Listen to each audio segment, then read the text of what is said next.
LinkedIn presents.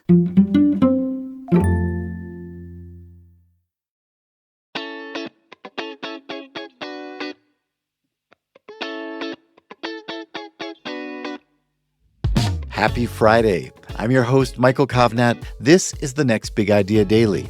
So are you planning to watch the Academy Awards this Sunday? I know I am. As Hollywood's biggest stars prepare to walk the red carpet, the industry is gearing up to celebrate its greatest successes. But for every Oscar-winning masterpiece out there, there's a big-budget disaster that never made it to the podium, some that barely made it out of the theater before being labeled a flop. Not all box office bombs are created equal, though. Some were victims of bad timing, others suffered from studio politics, marketing misfires, or misguided creative choices. I'm looking at you, Speed 2. In some cases, yesterday's box office disasters are today's cult classics. You can actually learn a lot from bad movies, and in Box Office Poison, Hollywood's Story in a Century of Flops, film critic Tim Robey takes a deep dive into Hollywood's most infamous failures, why they bombed, what we can learn from them, and which ones deserve a second look. He'll share his cinematic insights right after this quick break. From LinkedIn News, I'm Leah Smart, host of Everyday Better, an award-winning podcast dedicated to personal development. Join me every week for captivating stories and research to find more fulfillment in your work and personal life. Listen to Everyday Better on the LinkedIn Podcast Network, Apple Podcasts, or wherever you get your podcasts. My name's Tim Robey. I'm the author of Box Office Poison, Hollywood's Story in a Century of Flops. One of the things I wanted to do with this book, in choosing 100 years of box office bombs to illustrate the broad arc of Hollywood history, is to choose some examples of films that came unstuck because they were caught up in transitional moments for the medium. One such example is Queen Kelly from 1929, which you could argue is the last gasp of the silent era. It was a vehicle for Gloria Swanson, who was an enormous silent star in the late 1920s. And she carried the entire budget of the film, $800,000, almost all of which was lost because of the chaos of its production and the confusion of it coming out. Her director was the already notorious Austrian émigré Erich von Stroheim, and their relationship deteriorated horrendously as the shoot went on. Swanson claimed that she had no idea how much sex Stroheim was bent on including in the film.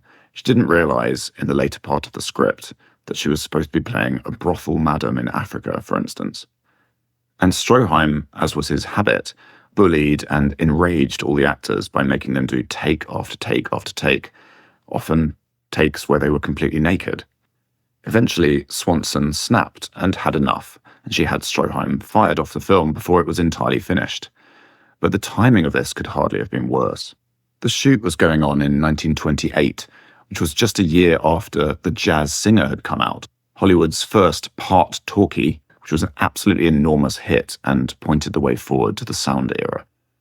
All the studios started racing to cash in on that film's success, trying to convert some of their silent films into talkies halfway through production, and also putting full talkies into production. But unfortunately, Swanson and Stroheim and their producer, Joseph P. Kennedy, who Swanson was having an affair with, didn't think that sound was going to be anything more than a flash in the pan. They just pressed on with Queen Kelly as a silent film. Then Stroheim was fired, and then it was left in this unfinished state. Certain things could have been done to try and salvage it. Perhaps just 15 minutes of extra footage could have been shot to make the story hang together. Or some of the existing scenes could have been converted to sound in time. But unfortunately, Swanson dithered. She went off and made other films, including The Trespasser, which got her an Oscar nomination, and then two others. But by this point, Queen Kelly was 3 years late to get any kind of release, and it was still silent. No American distributor wanted to touch it.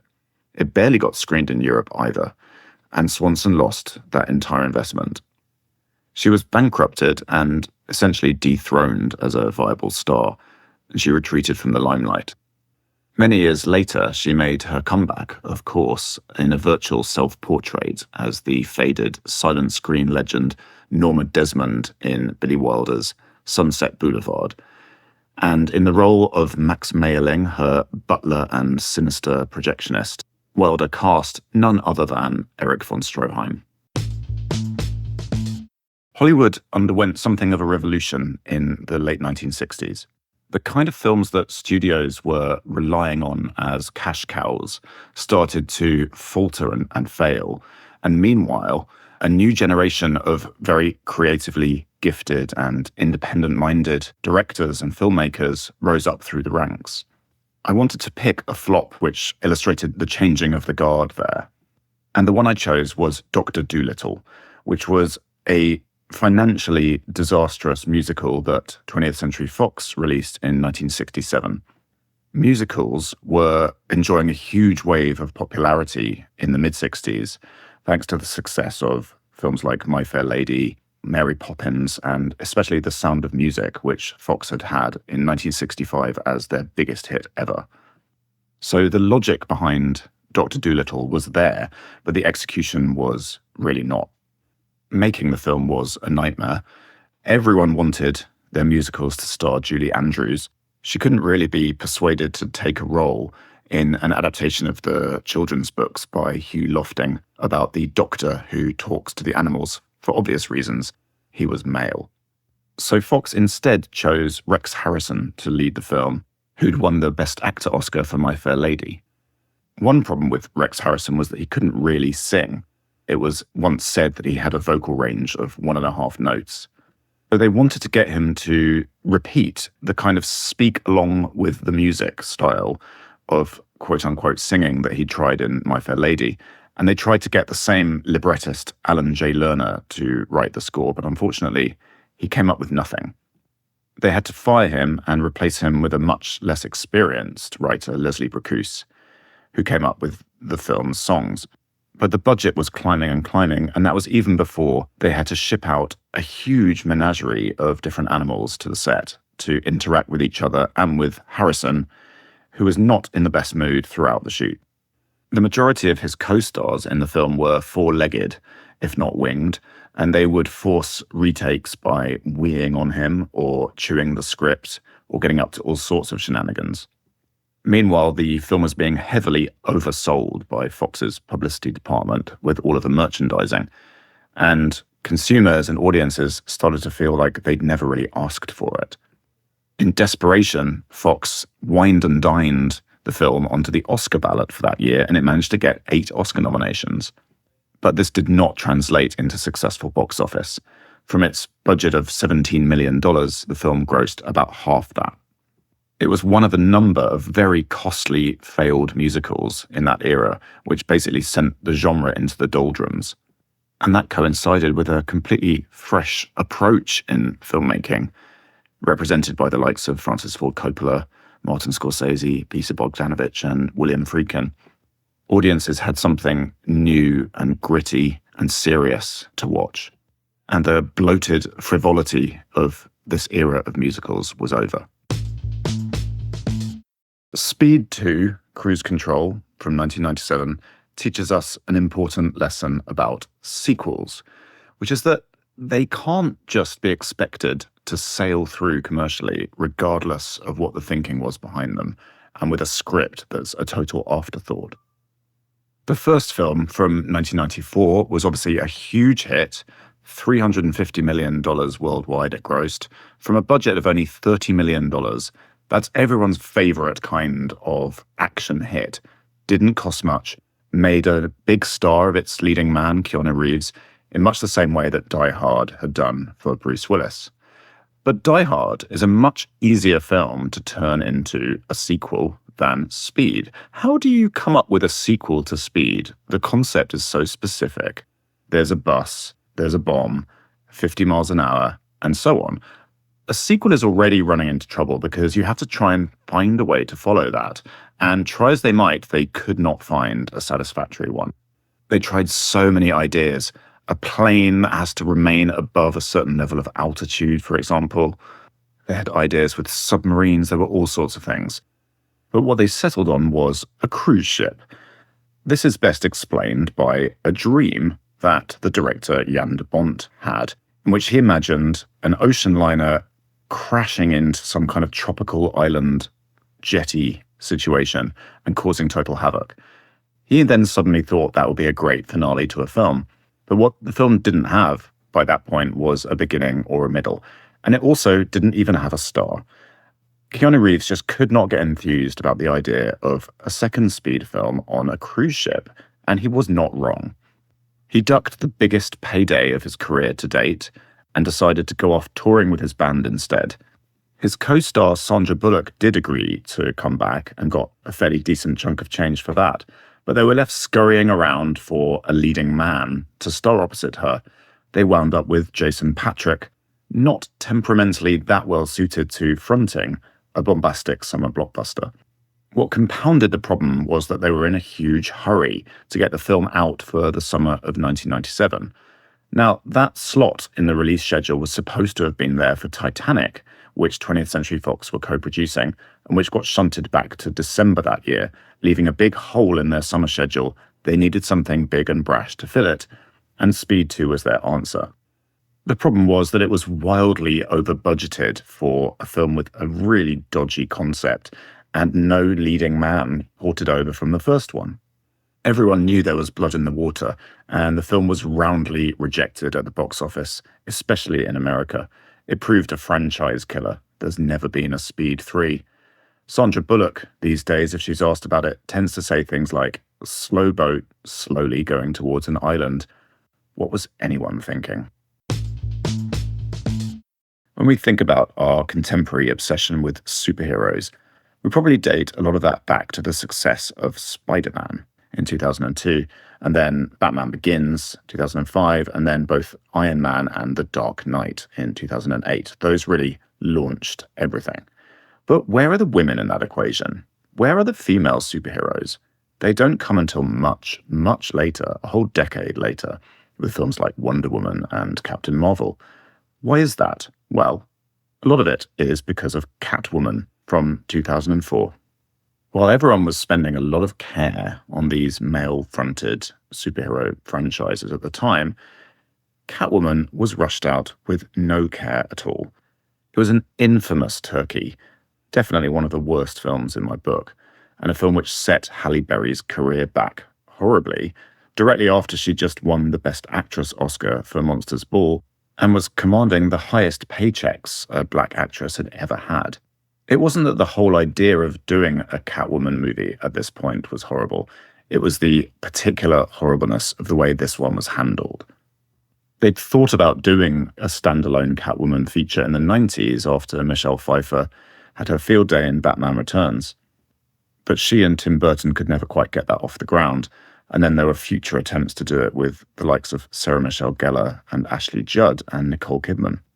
But this one came together as a kind of Frankenstein's monster of different script drafts that were sort of jammed together in the hope that they would harmonize.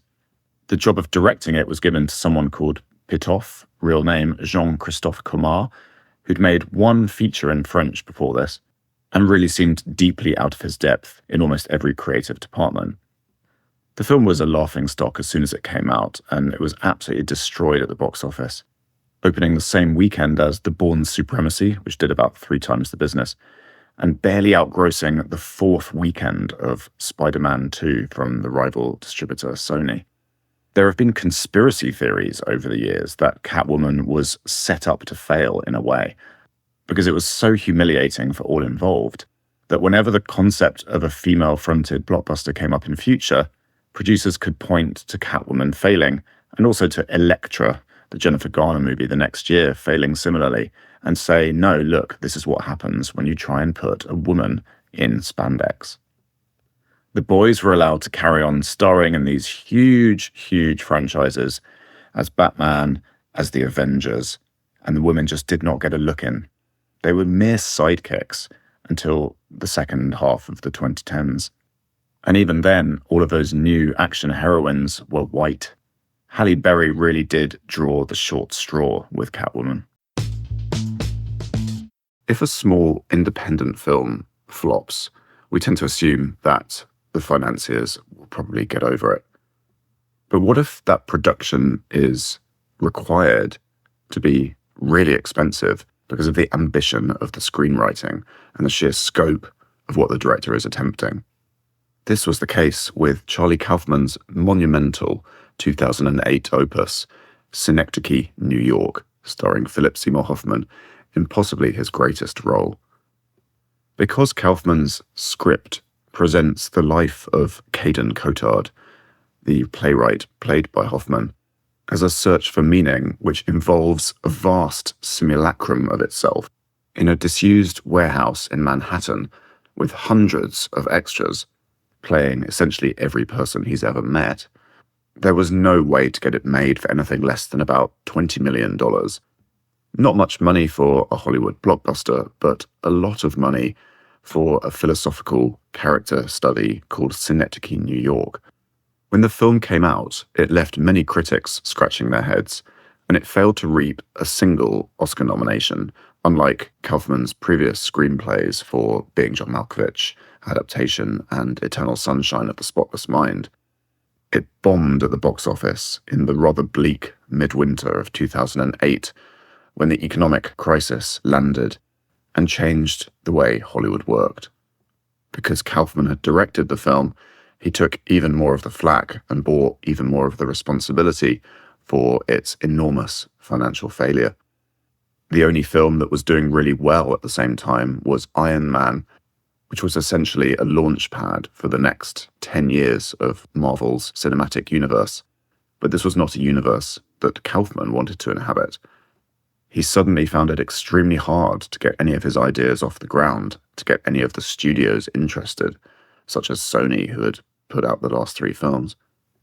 It sent him into a creative funk, one so deep that the only way he could get his next project, the stop-motion animation Anomalisa, off the ground was by crowdfunding it. The irony of all this is that Synecdoche, New York holds up as Kaufman's masterpiece. It's bitter, bruising, and excoriating. Hoffman is amazing in it. Everyone is amazing in it. We owe the production company, Sidney Kimmel Entertainment, a huge debt of gratitude for footing that $20 million bill. We wouldn't have it otherwise. For us, perhaps, it doesn't really matter that the film lost money, but it did to Charlie Kaufman. And this is perhaps what makes him even more like his main character, the perpetually thwarted Caden Cotard, than he even realized when he was writing it. Thank you, Tim. All right, everyone, be sure to get your picks in for your Oscar pool. And if you got something out of today's show, please leave us a rating or review to help others find it. That does it for us this week. These episodes were written by me, Michael Kovnat, and edited by Caleb Bissinger. The Next Big Idea Daily is proud to be part of the LinkedIn Podcast Network. We'll see you Monday.